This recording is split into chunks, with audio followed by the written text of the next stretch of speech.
reviews, news, deep dives into filmographies, and really whatever the hell we want to talk about from the movie world. This is the Vick Flicks podcast on Nashville Movie Dispatch.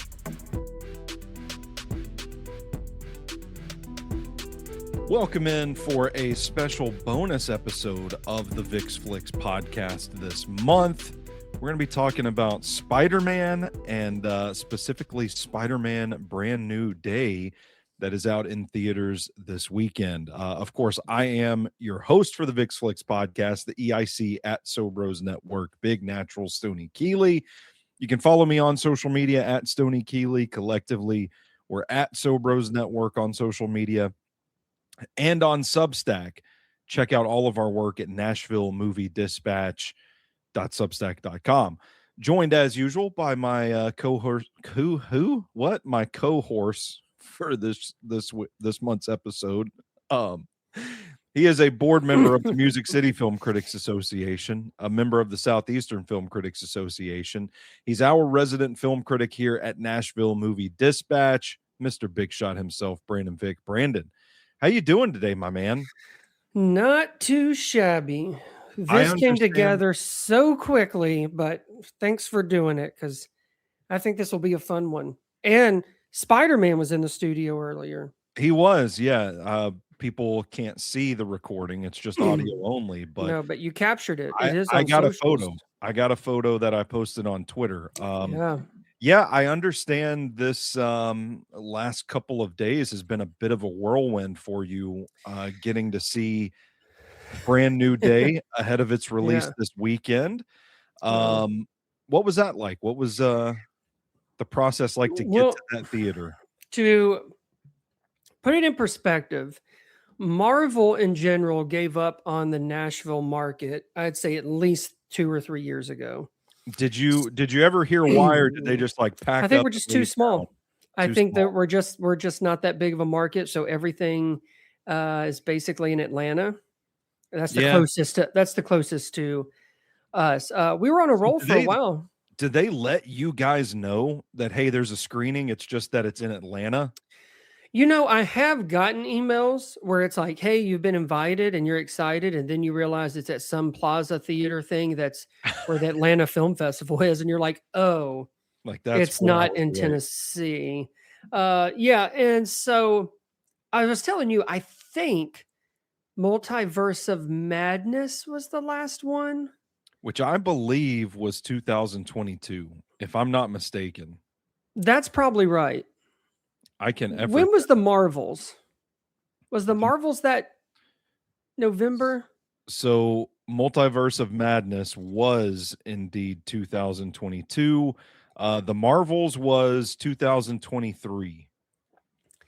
November 10th, 2023. We may have gotten that one, but honestly, I just know Multiverse of Madness. So anyway, it's been a while. The writing was on the wall that once we kind of assumed we were going to get some others and we didn't, we were like, oh. So we get here in Nashville, part of the Music City Film Critics Association, we get these emails and kind of tell us what's coming up and if there's anything that's going to be available or not. And the emails we had been getting basically said there's no screenings in Nashville for it, which no one was surprised. And I think I even know like a few of my associates have already gotten tickets for like Thursday because they just assumed they weren't going to do it. And so lo and behold, Friday afternoon, and I'm talking like 4:30, 5 o'clock, 5:30 maybe, on a Friday evening, man, we get an email blast that comes through that says, hey, you're invited. And it's not in Atlanta, it's in Nashville. We don't know what theater yet, but we'll let you know. Okay. And there's the review embargo, there's the social embargo, there's all these things, which are pretty normal, and especially for like, you know, a big movie like this. So it's like, cool. So, and obviously then we're going into the weekend. So I was on the Nashville Movie Dispatch chat talking about, well, maybe we can do this and do that. And that's kind of where the podcast thing came from, because So Brand New Day is almost about 5 years since No Way Home. And going back to Sam Raimi's and Toby's Spider-Man, next year is 25 years Yeah. since that's come out. And we've gotten quite a few Spider-Man in between. So that's kind of how this came about. So to actually go see the movie, it's probably about lunchtime, 12:30. I don't know what theater it is, even though we think it might be at here at Opry Mills. So we do end up getting that confirmation, and it's like, okay, cool. And then our buddy Sean, that's part of National Movie Dispatch, got my hopes up because there was a time missing for a Screen X showing. Now, what is Screen X? Screen X is where they have screens on the sides where it's almost like you're watching the movie, and then, like, let's say Spider-Man swinging from buildings and stuff, you might see the buildings and the cityscapes, and it's all like you're being surrounded by it. Oh, wow. Okay. Now, if it's not necessarily filmed for it, it might just be, red and blue colors, and there's nothing actually happening. I've only been to that once, and it was for a screening of Elvis. Wow. Austin Butler movie. Yeah. And besides the concert footage, I'm pretty sure it wasn't even used. Like, it was just random. So it's really hit or miss with that. I believed Spider-Man probably is awesome in Screen X. If you believe the posters, it says it was filmed for Screen X, but we didn't get Screen X. Let me go ahead and stop all the excitement. Right. It did not happen. They didn't have a file for it. So anyway, we watched it in just a regular old theater, which was fine. We were, hands to the sky, just feeling blessed to see it. I was about to say, you're going to take whatever screen they give you and enjoy your slop, peasants. But for the first time ever, we were told, so the review embargo is already lifted and the social media embargo was at midnight. Now, most of the time you see that, and that just means you can't share any thoughts. You can't send anything out until that social embargo's up. Not that everyone follows it throughout the country, because there's always assholes, but that's the gist. Yeah. But for the first time, we were told we couldn't even put like that we were there watching it. Like, I like to do that now, watching thing. You could not post that until midnight. You couldn't even let people know you were seeing the movie, which I have no idea why, because I'm like, there are other people posting, like literally taking pictures of the screen and sending it. Not in Nashville, but like I had already seen people before I even left. So anyway, that was crazy. So I posted, I think it was at 6:30 or 7 this morning, that I was now watching this at some point last night. And posted it anyway to make it fun. But yeah, I mean, I'm sure some people sat up and waited till the clock struck midnight. But so yeah, it was pretty wild, but it was fun. It was a real adrenaline rush because there were a lot of people that were there to see the Odyssey, of course, and people were like, "What are you going to see?" And I'm like, "Go to hell. I can't tell you. Don't touch me. Don't talk to me." So I was wearing. What did you say in that situation? I was wearing that same Spider-Man mask. I didn't want to give it away, but I didn't want people to think that, I didn't want to get in trouble. Basically. I'm just thinking hypothetically, if I were to ask someone just being friendly at the bar at Opry Mills or something, like, "Hey, what are you here to see tonight?" One of the weirdest possible answers I could get back would be, "I can't tell you." Yeah, I actually can't. I'm not at liberty to say. So, but you know what? When in doubt, I just say The Invite. There you go. Just there for you fun. go. Yeah. It's a great movie. Maybe they'll look it up. That's a good that reminds me of like my wife is in the music business, and anytime somebody like you meet at the airport, they ask what you do for a living. She tells them, "Oh, I'm a bartender or something," instead, because when people find out that you're in the music business, they think that everybody wants to give you their demo. So yeah. Just reminds me people give you like their songbooks, just like the good old days. Here's my tape. Yeah, exactly. So just there to see The Invite. That's all it was. What are you here to see? The invite. Yeah. I'm going to be So, saying that in December. What are you here to see? The invite. yeah, I'm not maybe seeing it up here, but might still have a theatrical run by then. Who God knows? bless it. Then it's going to win Oscars. I was about If to it is say still out in December, it's it's winning Oscars. the next Titanic. Yeah. So Oh God. you mentioned something in the intro there, and we will get to your thoughts on Spider-Man Brand New Day later on in the show. But this kind of moment, this moment in time, if you will, I think is significant for a couple of reasons, and we'll get into both. For one, you and I, and I mean, we're not the only ones, but like we've been kind of talking about the Marvel Cinematic Universe for, I mean, at this point, it feels like it's been like 4 or 5 years. How Yeah. they haven't really been able to get back on track and recapture the magic of the Infinity Saga that kind of kicked this whole thing off for the first 10 years, 11 years of its existence.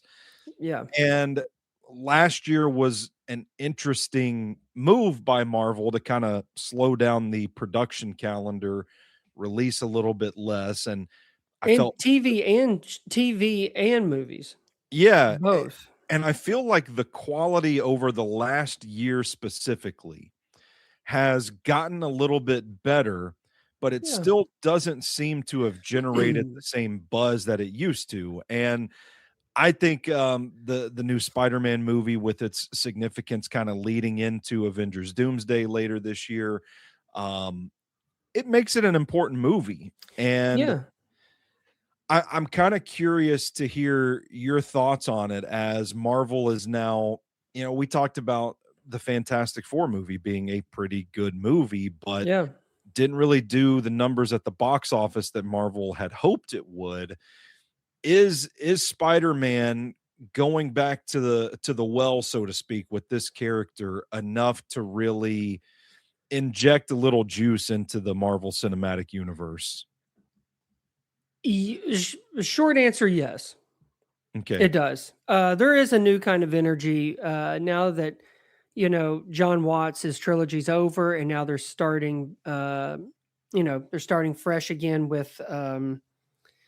Oh man, what's his name? Destin Daniel Cretton. The guy that did Shang-Chi. Yes, and he did a lot of like he directed the Glass House. He Short Term 12 that got Brie Larson going. But Mm, yes, in the Marvel universe, and I think he directed a few episodes of Wonder Man that you liked. I yeah, think he did some stuff with that. So Wonder uh, Man was awesome. I think it needed a change. I think it's a welcome change, and I think he does a great job doing it. Um, you're talking about where like I would agree as far as quality. Like I like Thunderbolts, which I guess now is the new Avengers, and Fantastic Four. But Mhm. it, but I also kind of liked it because they were kind of almost like standalone films that Sure. there's a thread through them, but like that multiverse shit got too out of hand, too nuts. And now I saw where Kevin Feige had said, like, there is no Marvel movie between Doomsday and Secret Wars. It's literally December to December. There will be no Marvel movies That's in kinda between that. crazy. That's crazy, but then it also kind of makes you wonder, like, what what would Doomsday do in order to do Secret Wars? And then I don't know if you saw this because they had the big Comic Con thing where Ryan Gosling and David Johnson, Black Panther 3, and all this other stuff. But Kevin Feige basically said that the next, like, they're kind of like whatever storylines are going to be wrapped up after Secret Wars, and then it's going to be more of a straightforward story where audiences can easily follow along. And I just thought, that almost sounds insulting to the audience because I think that's more of a Marvel issue than it is the people watching it. Like Yeah, maybe you don't do these 16 different shows and somehow it's linked in. And I saw where Tom Hiddleston talked about you should go back and watch Loki season 2 for Doomsday. And I thought, I don't want to. I don't want to go back and watch anything. I want to like this, like it's some puzzle that is impossible to put together. yeah. And it's not even worth the time of putting it together after you see some of these movies. So Doomsday is its own thing. I'm not even so sure about that. But Spider-Man Brand New Day, I think, is the first time where I think there's legit excitement. I think it's a safe bet Mm. as well, but I think it also has the right people. You have Punisher and Hulk in there to kind of mix it up, along with Sadie Sink, who they're keeping a mystery on who she plays, if you want to call it a mystery. And then, so there's some things in there, and I think having a different director take it on, Shang-Chi might be one of like the last best MCU movies I saw, I really think that it is. and And I need I a don't sequel. yeah, I don't have the I don't have everything off the top of my head, and I never even saw the Marvels. I might watch that It's fine. just to get back in the spirit I of kind of feel like Brie Larson, Miss Marvel, has kind of been a bust, but yeah. maybe there's hope. It's not so much as her casting, but the movies haven't been that impressive. And part of it is just having people show up, and then it's like, I don't know, 2.5 years later, and they're there again. It's very confusing. That's why, like, the Doomsday trailer, like, show me Chris Evans and Thor again, and I don't know, it doesn't do it. And I guess a German Robert Downey Jr. I don't really care.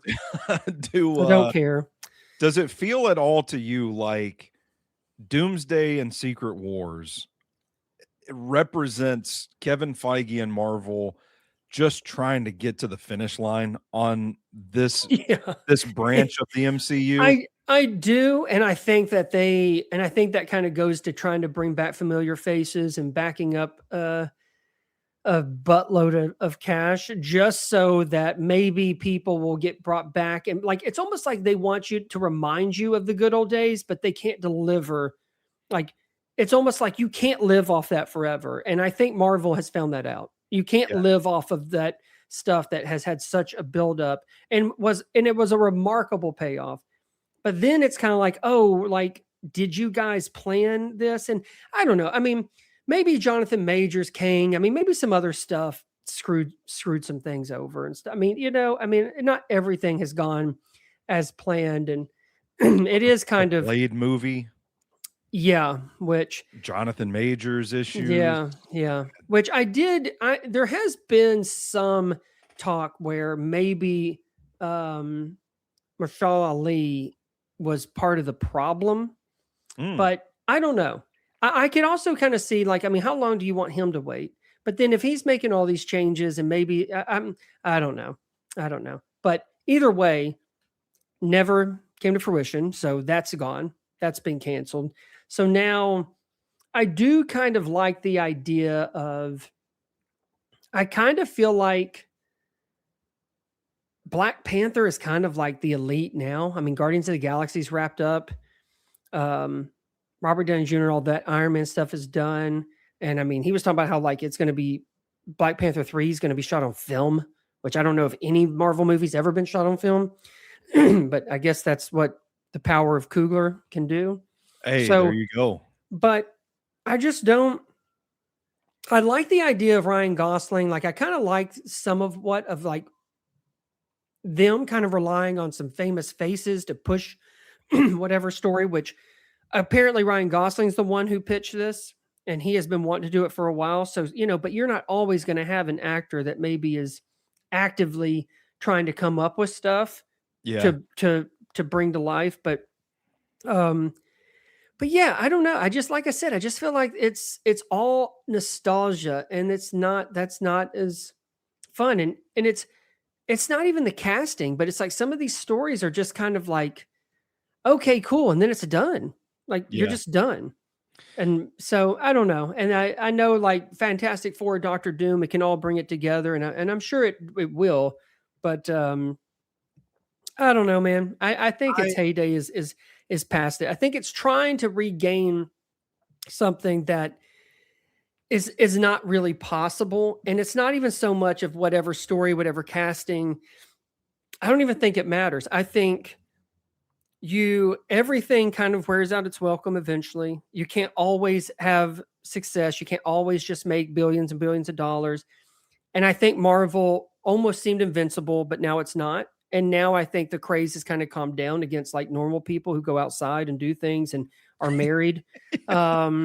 So I'm excited. I think people are really going to enjoy Spider-Man brand new home. That's what I'm calling it because I love the Okay. home series. But brand new day, and I'll kind of get into that later. But it still leads to uncertainty on this big Avengers thing and Russo brothers, who, I mean, The they Russo haven't done anything brothers. great, and I mean, I guess since Endgame. Yeah, and that's they've tried. They've put stuff Oh, out they've there, tried, and they've but it spent a ton of money trying. They sure have. it ain't been good. So No, no, it hasn't worked out. And um how they got this deal, I guess, is again nostalgia, hoping they can well, capture and lightning in a bottle again. that's kind of where the whole thing feels like a bit of a cash grab. It's like, critically speaking, these films have kind of degraded in quality over the last few years, until Yeah, 2025. I want to be fair to that yeah, crop of movies from last year. So it's almost like getting ahead of the problem. All of the feedback from the multiverse stuff, where, like, I go back to, like, my mother-in-law sitting down and trying to watch, like, Doctor Strange and just being like, I can't keep up with all this. Like, yeah. all these people coming and going, the rules don't seem to be making sense. I thought this person Right, was dead.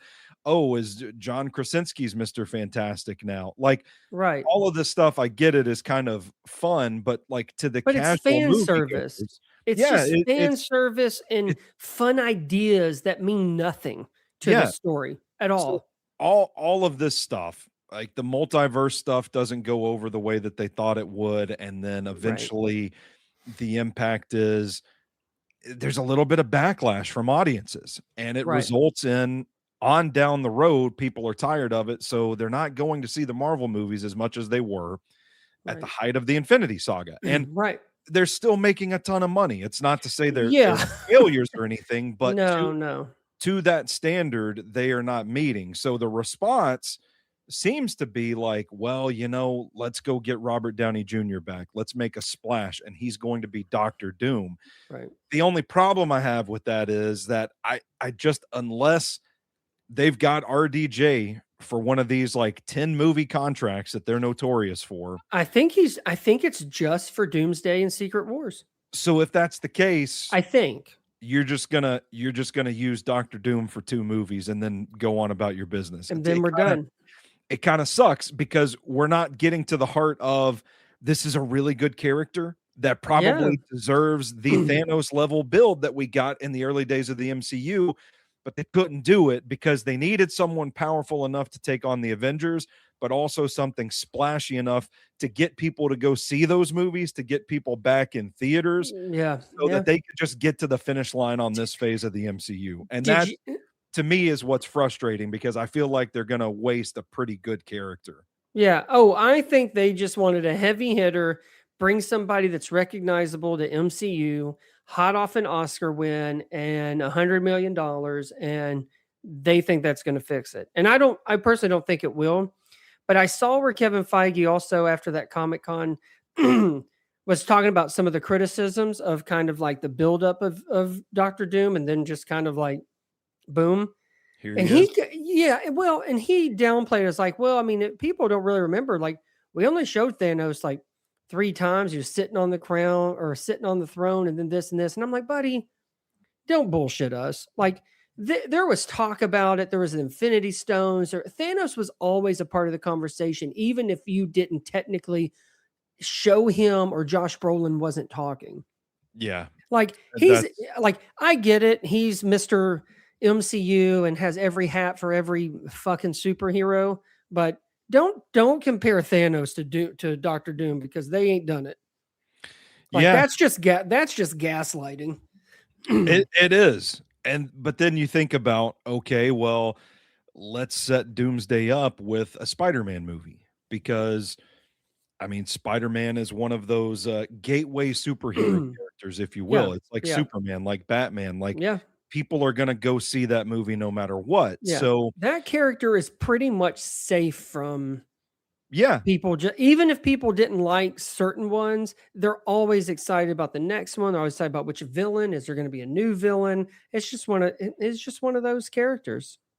so that's where this whole thing, I come back to, Man, it just kind of feels like they are correcting course and they are just trying to get to the They're finish line with trying. these last 2 Avengers movies, and Yeah. my hope was, thinking like, okay, well, just because this is the lead up to Doomsday, hopefully there's enough talent behind the camera here, and there's enough meat on the bone that this can still be a pretty good movie. So, Are you talking about Brand New Day? yeah, so that's I I will tell you this. There is nothing there is nothing in Brand New Day, as far as I'm concerned, that gets you ready for Doomsday besides that you saw a good MCU movie. There's nothing else in there. well, maybe that's enough too, and Yeah. maybe Maybe, this is maybe. like If anything, Marvel. Tom Holland and Zendaya are having a hell of a year. So, Fair enough. Well, that's good to hear. That makes me feel better about the conversation. yeah. And like I said, we'll get into it here in a little bit because I know we'll do our best, but I can't believe Spider-Man will be 25 years since the first one that Sam Raimi did with Toby Well, all that those is years ago. the other thing that I wanted to mention that you said in there in the opening moments of this podcast is like 25 years since 2002, and I I can still remember the excitement of that first Yeah. Spider-Man movie because I mean to our generation it hadn't been done justice before, and we're sitting there watching all these Batman movies get made, and then the X-Men movies come out, and it's like, okay, where's Spider-Man? And then just the joy of it being one of those films that like you've got to go to the theater, you got to get your popcorn, go with your friends. It is a cinematic event, and I still remember being rewarded. Mm. 25 years later, I don't know that I feel the same about the movie as I did back then, but I do think that first Sam Raimi Spider-Man holds up pretty well to the test of Yeah, I agree. I remember it being a big deal. It was first was it May 1st, May 2nd, something like that. It was I mean, beginning, that's the summer blockbuster, and the marketing was insane. Yeah, And I still remember those blue and red gummies, gummies you could buy. gummies, And I those know it. were you could get those, I think, in March or April. Yeah, It wasn't just when the movie came out. Then they tried again with I think it was with was it with Hulk, the Ang Lee movie? yeah, in They had those 2003. purple and green ones, but anyway, they weren't the same. But it was such a big deal. And I have seen it, I'd say at least a few times, and I like it. I think it kind of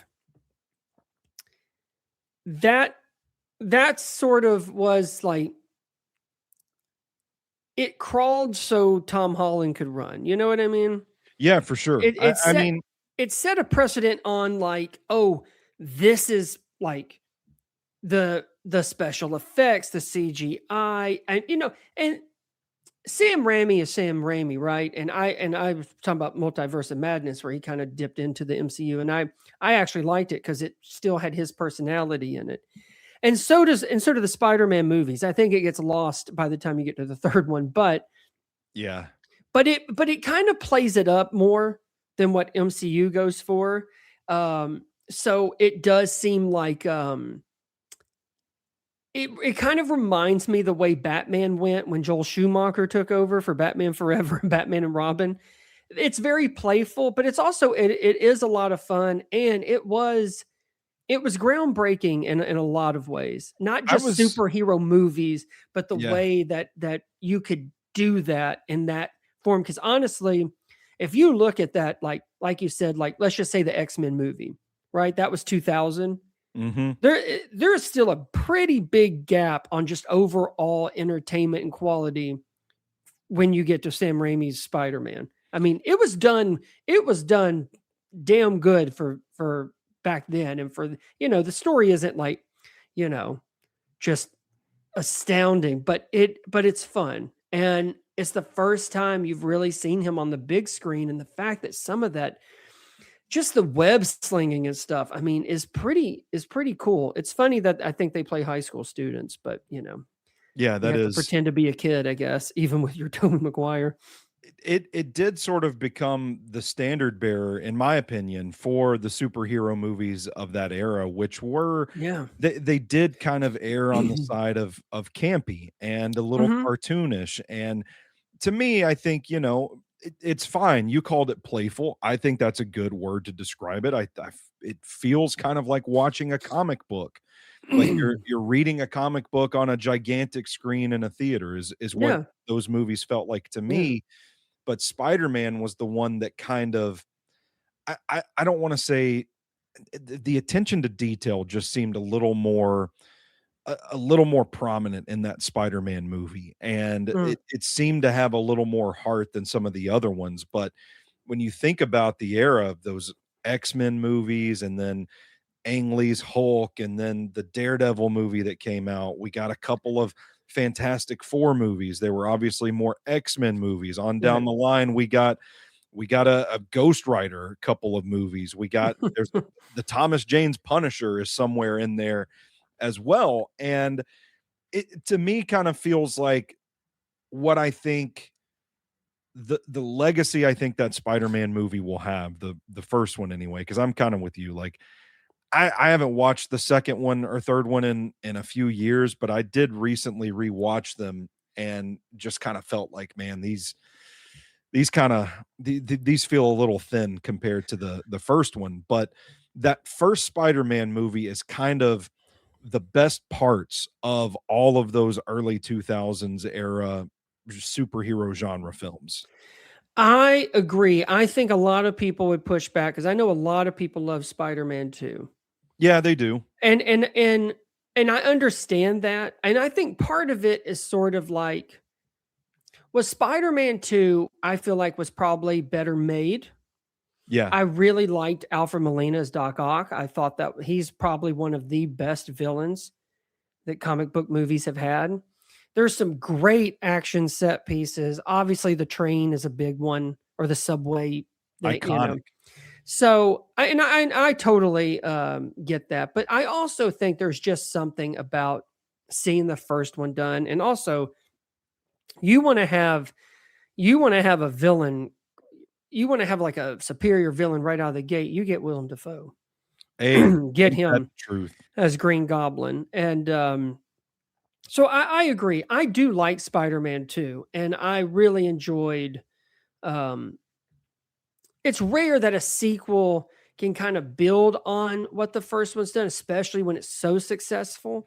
But I Mhm. really think that story and they've kind of found that perfect villain, and and again, it's an achievement in a lot of these special effects and things that just weren't done, that just hadn't been done before. Yeah. Um, Now the third one, Sloppy, sloppy, that's a sloppy. doozy. That's a It doozy, is. and There's a it's lot going such. on. First of all, again, Thomas Hayden Church's Sandman. First of all, I love it. I love anything Thomas Hayden Church Yeah, does. and I think there's a story, and Sam Raimi has come out because he wanted to do a fourth one anyway. He wasn't able to, and people still think he should be able to. And I It mean, was I supposed to be guess are you talking about the one it was supposed to be John Malkovich Vulture that I don't we even were know, but I robbed let me of? tell you, that's a great casting. First of all, I would almost still see it, even though someone would go on to play Vulture, and it's be one of my favorite Spider-Man movies ever. But That I think there's rumored a that rumored cast was It insane. was John Malkovich as Vulture, but then there was somebody, wasn't there another one? Another villain? Anne Hathaway was supposed to be Black Cat, which is kind of funny, Oh, yeah, okay. and, Bruce Campbell was rumored to be Mysterio. Oh, wow. Okay. That's funny that we would eventually see Mysterio done. The only thing I know, and it was recently said in some interview, but that Sam Raimi didn't even want to have Venom in this movie, that I think the kind of Oh, it execs was the pushed it on him. studio thing? Yeah, and I kind of that, I mean, now looking at it, it makes sense because they did Venom dirty. And I didn't even mind Topher Grace being Venom, but I mean, doing all that in one movie, Yeah. and he's A not lot. even like he's sharing the screen with like Sandman. Like it was just it was a letdown, but it did give us the Dark Spider-Man where he's dancing on the street. So Where would we be without those memes? where would we be without it? But so I'm not shocked that he couldn't get his fourth one made after that. Fair But they enough. also, I feel like, kind of sabotaged him too, because I don't think that's quite the story he wanted to tell. And I'll be honest, I think Tom Hardy's Venom movies are fun, and Tom Hardy is perfect as Venom. But Venom still hasn't gotten the right treatment, and I don't know if that means that like MCU has to do it. I don't know, but I still think there's a lot with Venom that just hasn't been done. But Tom Hardy's versions, his little trilogy was better than the Topher Grace's short attempt at it. I'd agree with that. So years after the Sam Raimi trilogy, we get the Andrew Garfield reboot. Yeah. I dug the first one. The second one with Jamie Foxx's Electro, not as high on it, but I liked the first one, and I generally speaking, I liked Andrew Garfield as Spider-Man. Was that Dane DeHaan as Green Goblin too? Yes. Mm-hmm. That was the second one though, right? Yeah. Because Lizard was in the Lizard first one. is the first one. Yeah. And it's played by, I think his name is Rhys Ifans. He's a very famous British actor. I think a lot of people would know him from Notting Hill, like right off the bat. But also, Paul Giamatti's Rhino is somewhere. oh yeah, he's at the beginning. Yeah, and he's in like a Transformer thing. Yeah, that's right. Now, see, why couldn't we have done? We could have done more with Paul and Rhino. Yeah. I've never really had a problem with the people they cast as Spider-Man, but I do think that his run, which he did too, it's almost just kind of forgettable. I mean, I think it tried to. I think it gave them some dignity by having them involved in No Way Home. But they really were just they. It's funny because as I was looking through all these films, it's like some are either great, some you like. There's a couple that you want to forget, and then there's some that are just forgettable. And I just feel like Garfield kind of got the shit end of the deal, and I think his are just forgettable. I just don't think there was a lot put into it. I think by the time you got to the second one, it clearly was not the same. And no matter what people felt as far as like Spider-Man 3, Sam Raimi's films were still very much held, I mean, and still are in high regard. So that I feel like without, I guess, the MCU and Disney's money, whatever would come next wouldn't be the same, but it also it wasn't nearly as impressive as what you had seen years earlier. I'm just looking, and Spider-Man 3 was released in 2007. Andrew Garfield's Amazing Spider-Man was 2012. So you waited 5 whole years for the Spider-Man reboot. Yeah, I'm with you. It's not They enough. waited 5 years to do Brand New Day. The fact that they waited 5 years to do a whole new recast and the brand new of the Amazing Spider-Man is I'm sure was a red flag. Got to make that money though. Who is your favorite Spider-Man? I mean, it's probably Tom Holland, but Tom Holland has also had the best backing, has had the best casting. So it's really not fair. I mean, like I said, someone kind of had to break the mold, and I think Sam and Toby did that. But Tom Holland has the best of both worlds, honestly. Yeah. And now with Brand New Day, he's done the most movies. Yeah. He is the longest reigning one. So I feel bad. I feel bad for old Garfield, but I think he kind of, there's some redemption in No Way Home. There were some, for all of them. There were some rumors there for a while that each Tobey Maguire and Andrew Garfield would get like an MCU set standalone film. I don't think that's happening anymore. I think that was back when it was like, you've got 3 Marvel shows and a movie every week. Yeah. I also don't want to see that. Like, I feel like Toby, they all did their thing. And a lot of, and listen, I'm a fan of No Way Home, but I mean, it's a nostalgia overload. I like Yeah. that they've worked it in, but a lot of it is cool to either see some old characters back, with the fact that you see Willem Dafoe and Alfred Molina is awesome. I feel like the Electro is better. Yeah. Thomas Hayden Church is Sandman, kind of, again, there's some redemption in it, but I do feel like No Way Home, that's all it was just trying to combine everything that has ever been put on screen of Spider-Man and tried to make it a story, and it really wasn't a story. Yeah. So I totally get Brand New Day being a reset, because it needed to happen. The energy needed to change. Well, let's talk about Brand New Day then. Yeah. And obviously, we've got to say no spoilers in this No, there won't be any spoilers. But also, before we start, I just want to say, and I don't want people to think we forgot about it, because we're mainly just talking live action, but the Spider-Verse, two animated films, Oh, fantastic. they are phenomenal. If someone asked me the best, they are probably the best Spider-Man movies. But I also I would give it, agree. that's a huge credit to the beauty and power of animation. Yeah. But so I can't wait till the third one. It might come out when I'm 70 years old, but it'll be worth the wait.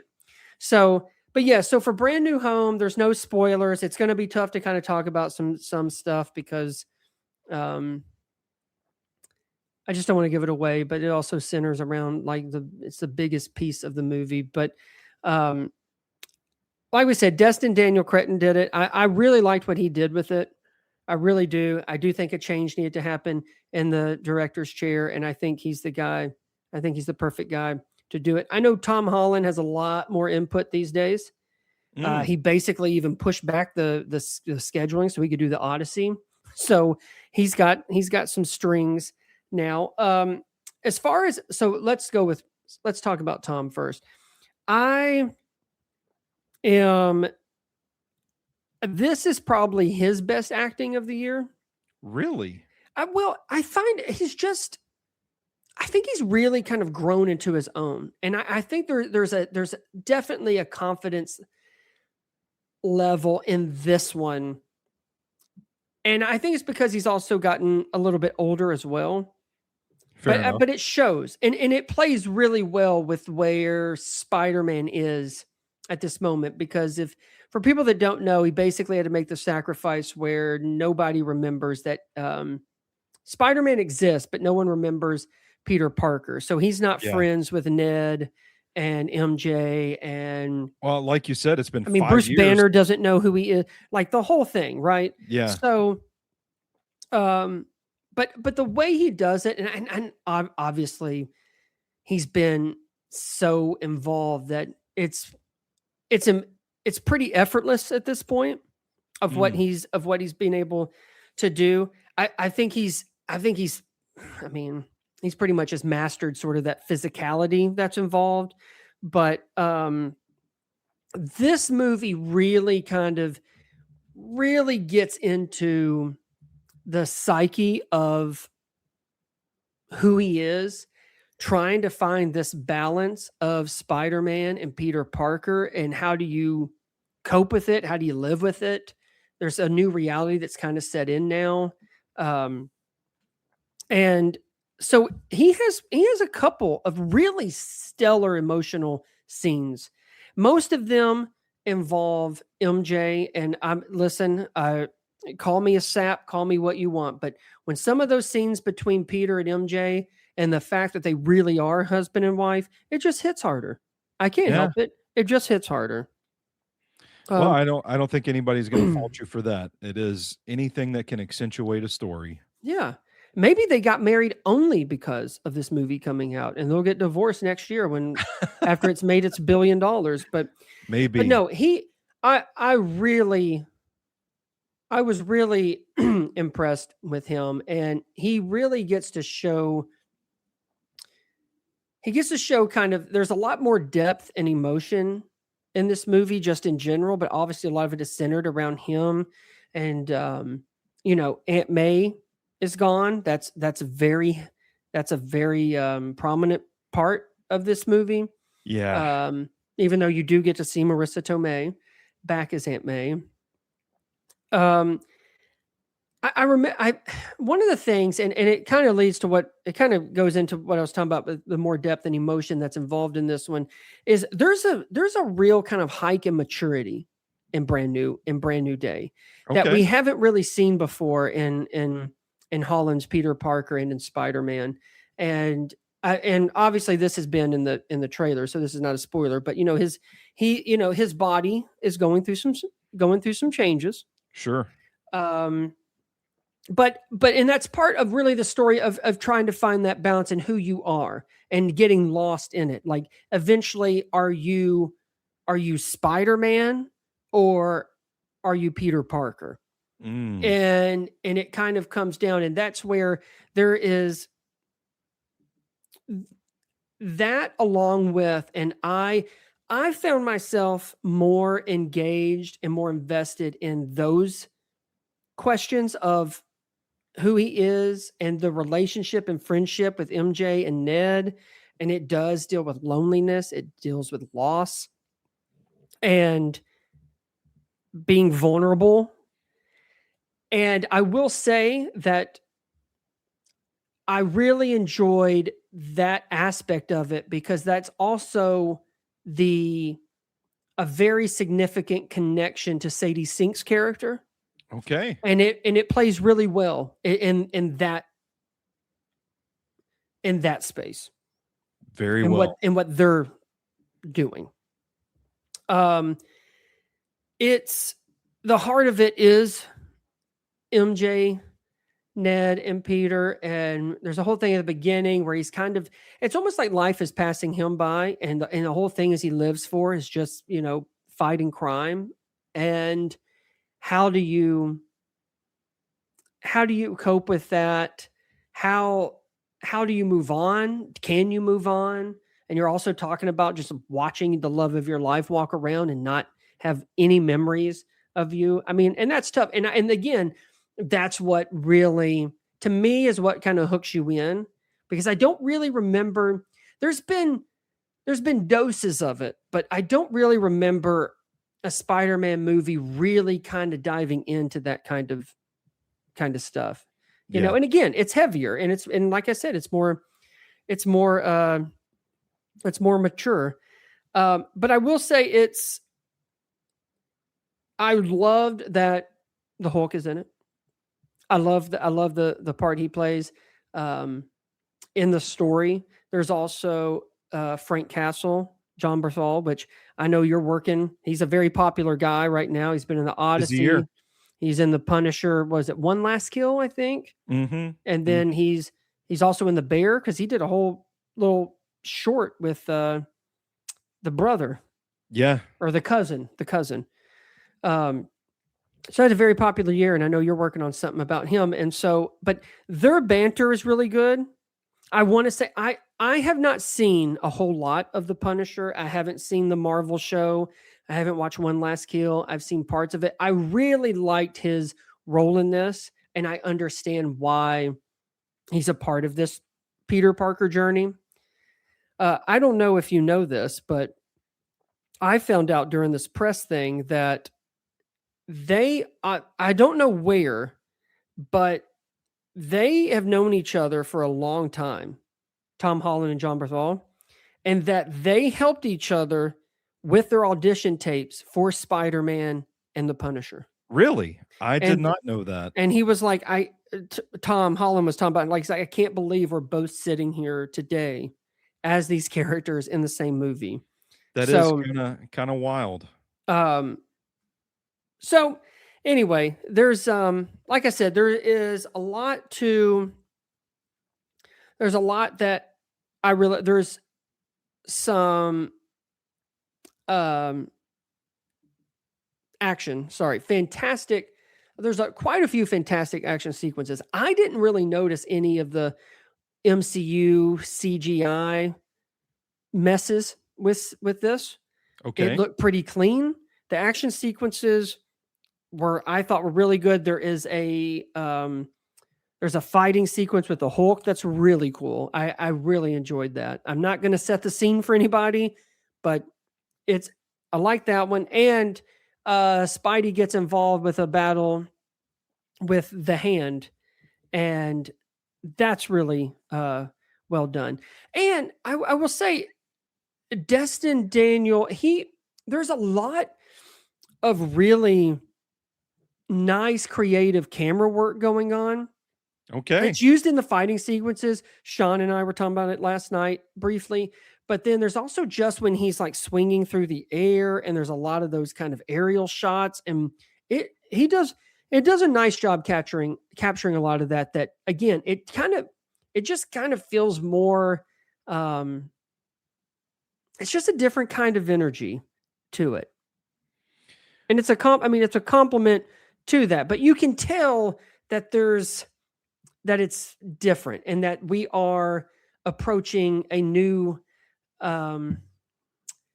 just kind of a new era in the kind of the evolving of Spider-Man and the story, and what they might have in store on what I don't know, but it feels like might be like a new trilogy. Are you comfortable allowed to say whether or not people should stay for mid credits and end credit scenes? Yeah, there is no mid-credit scene. There's just one at the end, and I'll be honest, I'm not quite sure even what it talks about, Okay. but I think I do. I think I will just tell you this. In the movie, there is a thing that is a Spider-Man tracker, and anyway, it is a part of the end credit that hints at something. Okay. So stick around for the end credits. Yes, and now I will say the thing that kind of holds this thing back, and this is where I have to be careful. There's a villain issue in this movie. Mm. I'm a little disappointed because there have been glimpses, and these things have shown up in the trailer, so I'm not giving anything away, but you see Scorpion, you see Tombstone. There's also another surprise little villain, and it's maybe 2 seconds long, but I assume it's Rhino because he's crashing through a wall. But that's it. I don't know who plays him. I don't even know if you see his face. I have no idea. But I will tell you, if you think that these have anything to do with this overall story, you are wrong. Okay. They do not. As a matter of fact, the thing that they show in the trailer of Tombstone, that's his scene. So Scorpion gets the most, but there's a larger looming presence. And I will say, whatever kind of twists this movie thinks it's doing, I have a hard time believing that most people, when you go in and watch it, you don't immediately pick up on it.